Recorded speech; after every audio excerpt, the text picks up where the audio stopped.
Welcome to Iron Financial, the show where we forge a stronger portfolio by hammering out the truth behind the numbers. Today, we are putting an American icon on the lift, Harley-Davidson.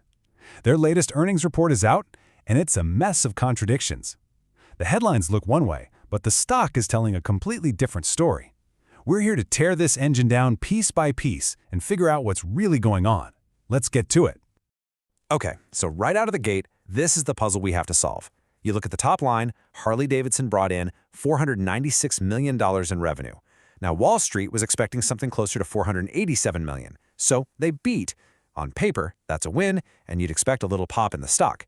Instead, the market just took a sledgehammer to it, sending it down a shocking 8%. Whoa, hold on a second. Let's be perfectly clear here. That 8% drop is the real story. The market isn't dumb. A small revenue beat means absolutely nothing if the house it's built on is collapsing. That plunge is Wall Street screaming that it looked right past the shiny new chrome and saw a cracked engine block. So the question is this just a little engine trouble, or is the whole thing about to seize? That's what we need to figure out.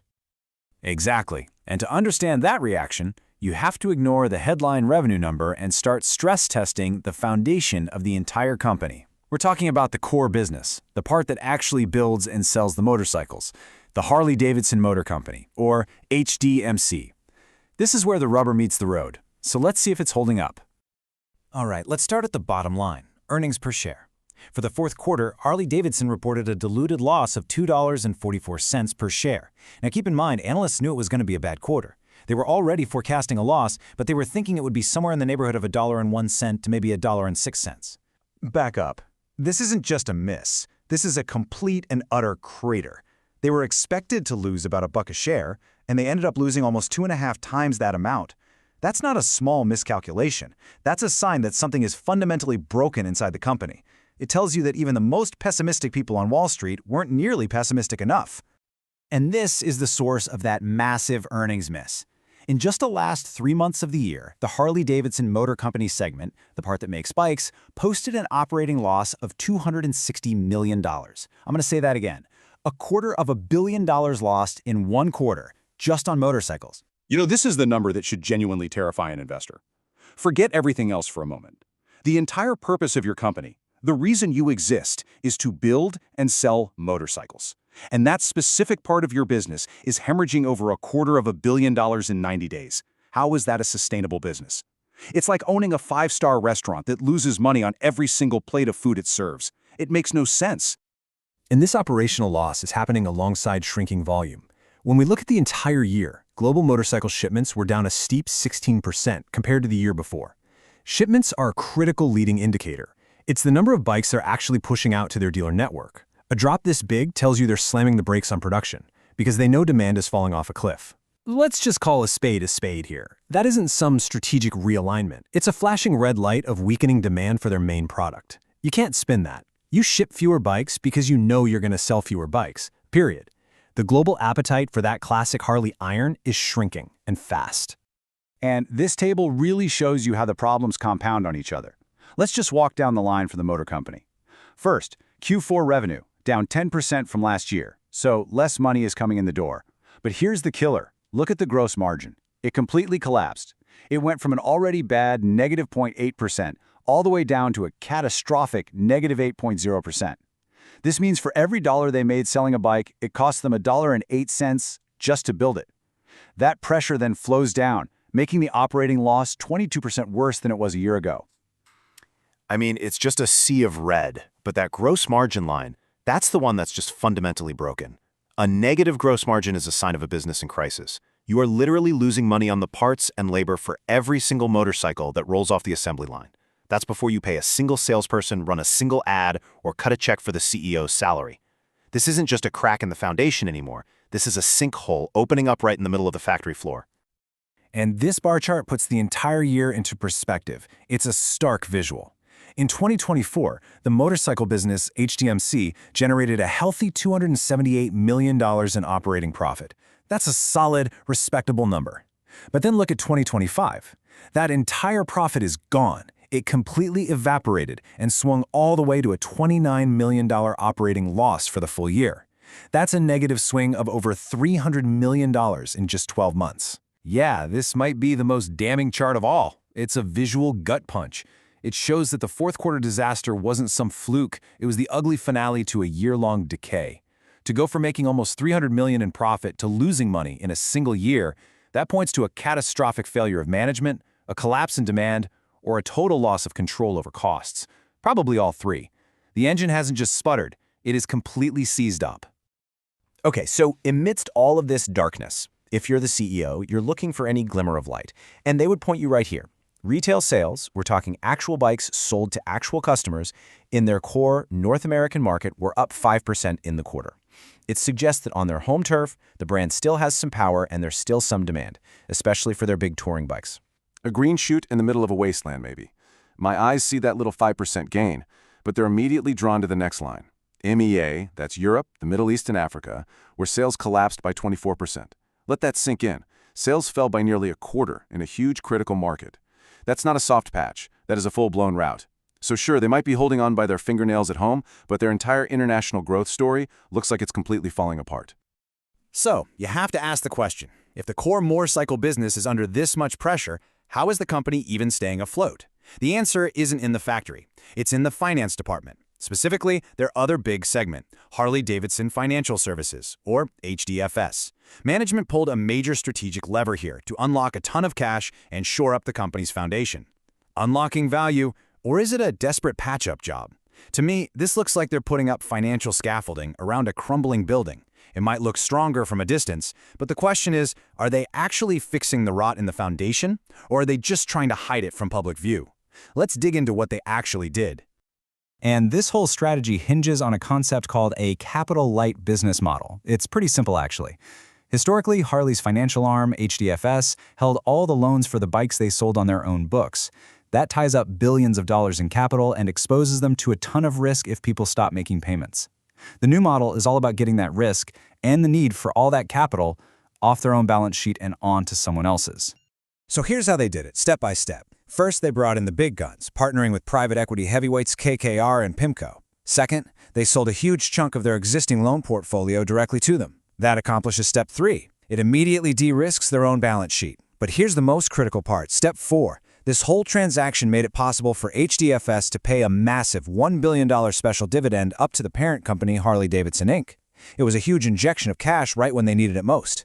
Right, the financial scaffolding. This is a classic move. You sell off an asset that generates steady income over time in exchange for a big one-time pile of cash. It makes the quarterly numbers look fantastic, but let's be real, you've just sold off a piece of your future. That billion-dollar injection isn't profit from selling more motorcycles. It's a one-time cash grab from a financial maneuver.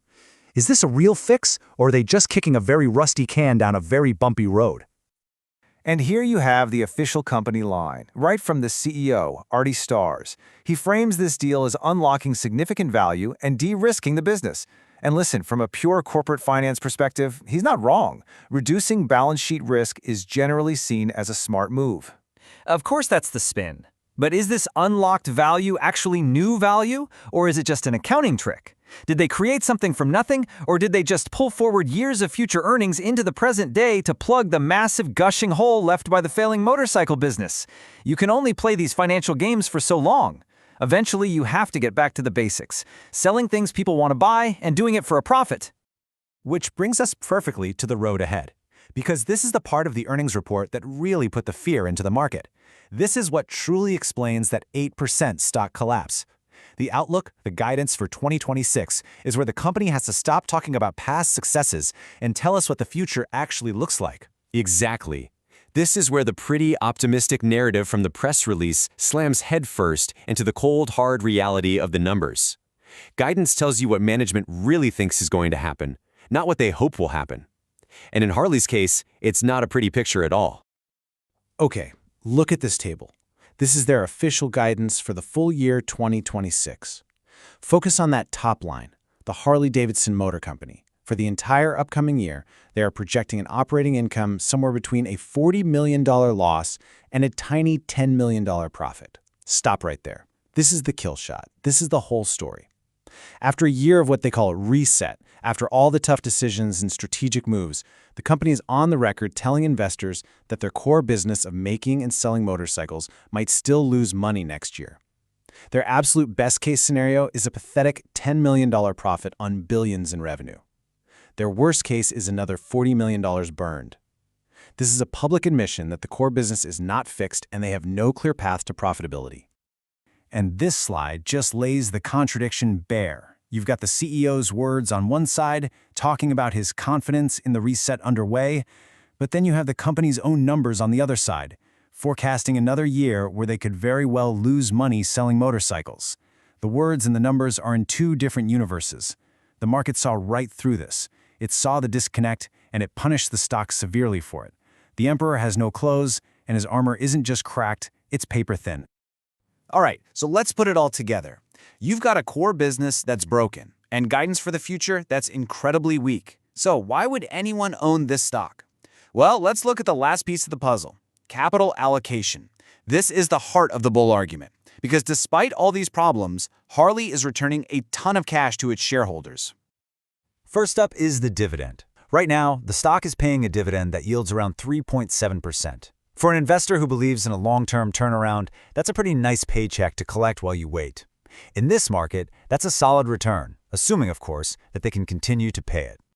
And it's not just the dividend. In 2025, the company spent $347 million of its own cash to buy back its own stock. This reduces the number of shares out there, which helps boost earnings per share. Management would tell you this is a signal of their profound confidence in the company's long-term value. Confidence? Or is it desperation? Let me ask the question that every single long-term investor should be screaming right now. Is this a responsible way to spend your money? Your main business, the one with your name on it, just swung from a $278 million profit to a $29 million loss. It is crying out for heavy investment to fix its products, to reboot its marketing, to salvage its international sales. But instead, they're taking hundreds of millions of dollars, cash they got from that one-time financial deal, and using it to prop up the stock price. It feels like they're burning the antique furniture to keep the house warm for one more night. Okay, we've laid out all the evidence.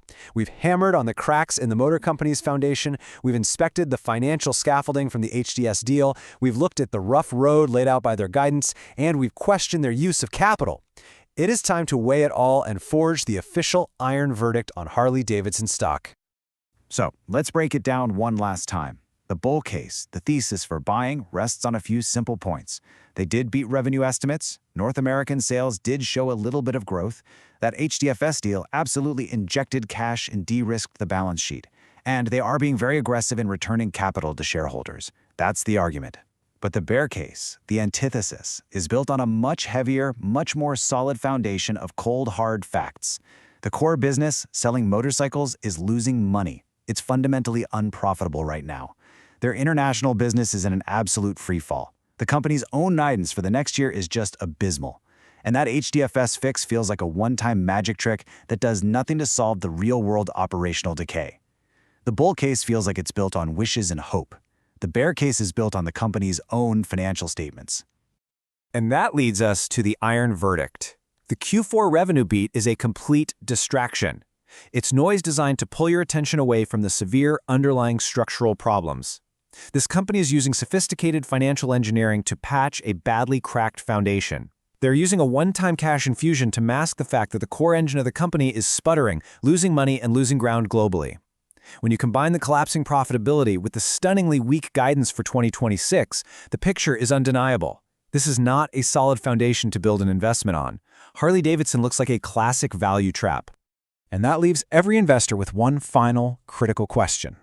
Is management's capital return plan, that 3.7% dividend and that $347 million buyback, a genuine sign of strength? Are they building a bridge to a stronger, more profitable future? Or are they simply burning through cash to artificially prop up the stock price and keep shareholders quiet while the real business rusts away from the inside out? Right now, the numbers strongly suggest the latter. The road ahead for Harley-Davidson is full of potholes, and the next few quarters will tell us for sure if this iconic brand can actually fix its engine or if it's just coasting downhill to an inevitable breakdown. You need to watch this one very, very carefully. Quick disclaimer, everything I share is for entertainment and informational purposes only. I'm not a financial advisor, so please do your own research or talk to a professional before making any moves with your money.